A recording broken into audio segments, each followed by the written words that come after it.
Okay. Hello, Mr. G. That day I was trying to explain to you what really happened. So currently we are at the substation, the transformer substation right now, and this is the faulty transformer. It has a what called insulation problem. So we couldn't use a safe loader to pick it to our workshop because in a school environment, just showing around. Just showing around. So the safe loader was supposed to pass through here, but it could not pass because there's a building here, and there's this tower. I think is a telecommunication tower also. So there's no way we could have passed. So we had to do it here by using a crane. Look at it. So what I was trying to explain to you that this is how this thing.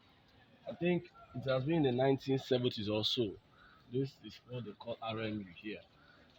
So I think, and all their high tension cables are on the ground, and it passes through here. I think this place is a breaker. I think it's a breaker. Then it passes through here, and it comes out here. Then from here, it fills the transformer directly. So what really happened that day was we thought maybe they have disconnected. Of course, they disconnected it though.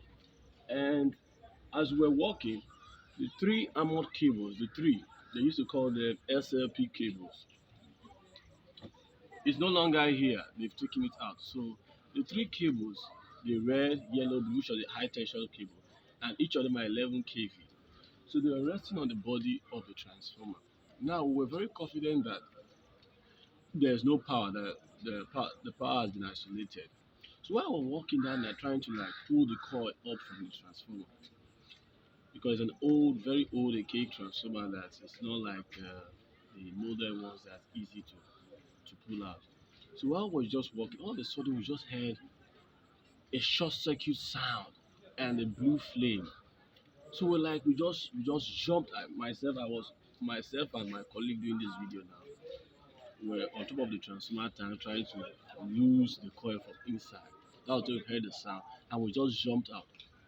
When we jumped out, I immediately, because I parked my car on the road, so I immediately ran towards my car. I ran towards my car, and from there, I went to the where the operator was, and I told them to shut down this side.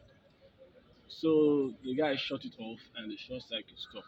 Now my question is this: though I don't blame the guy because he said that he's not even aware that this transformer was faulty, but his colleagues are aware.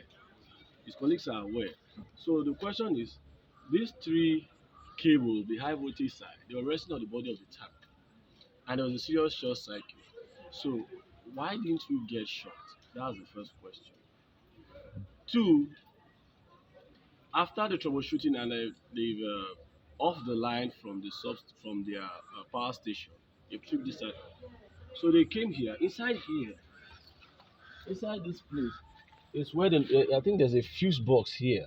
There's a fuse box here where they have three expulsion fuses, jump out fuses, one here, one here, one here. So when we opened it that night, the operator found out that one was still intact, and due to the short circuit, it just got ballistic. So the other two, we couldn't see any trace of fuse linked to the two, but we saw one that got caught here. That means one was still active. So I think that's what happened. And the three hairs, I think the three hairs were together, but it was resting on the body of the tank. So that's my question.